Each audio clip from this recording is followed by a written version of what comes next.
égale implicitement à la reconnaissance de la partition du Mali. Refusons avec véhémence toute intégration ou réinsertion de groupes armés dans notre armée nationale et républicaine. Voulons et œuvrons pour une paix réelle, définitive, mais pas dans n'importe quelle condition ou à n'importe quel prix. Vive le Mali éternel, un et indivisible. Vive la paix dans le cœur et dans l'esprit des Maliens pour un Mali uni et fort.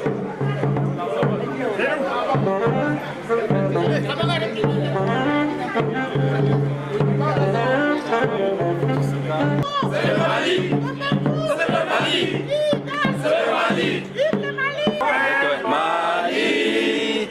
Pour ma prospérité, fidèle à ton destin, nous serons tous unis.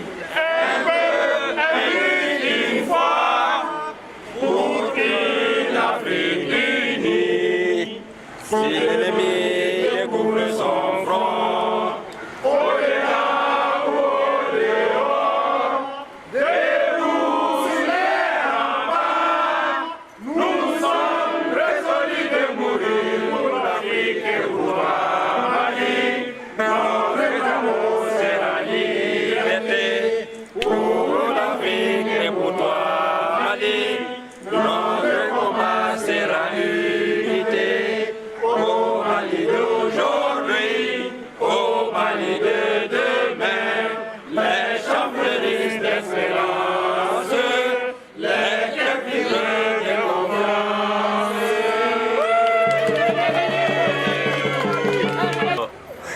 Je pense que mieux tard que jamais, quoi. On avait prévu de faire ces manifestations, j'ai eu un message par différents canaux, sauf que les négociations étaient prévues pour le 17.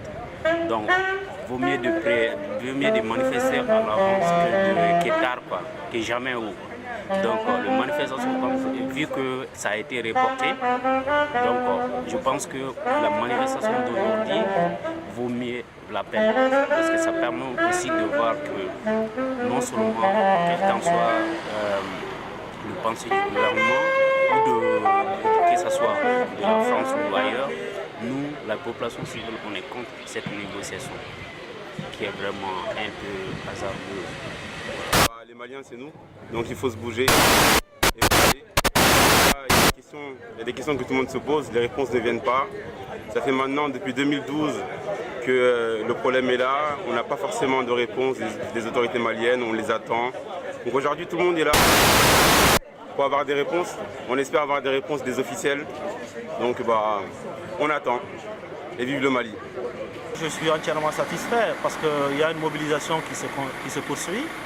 Depuis 2012, depuis janvier 2012, il y a un noyau qui s'est constitué, qui continue à prôner la cause du Mali, qui se bat pour le Mali un et indivisible.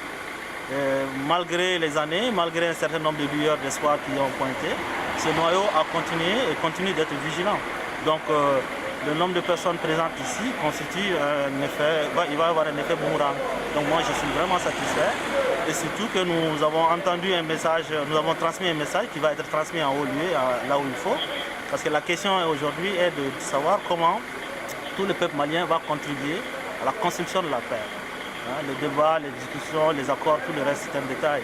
Mais comment nous allons construire la paix ensemble, ça il est nécessaire que l'on ait une démarche participative et ouverte par rapport à ça. On a le premier des Maliens de France qui est là, l'ambassadeur, le deuxième des Maliens qui est là, le consul. Et comment vous expliquez l'absence d'Amédi Diarra, nouvellement élu président du Haut Conseil des Maliens de l'extérieur? J'avoue, c'est à lui qu'il faudrait poser cette question.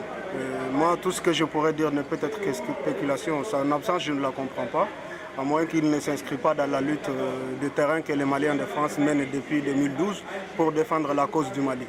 Et bon, écoutez, avant qu'il ne soit candidat, on n'a pas eu l'opportunité de le voir très souvent sur le terrain.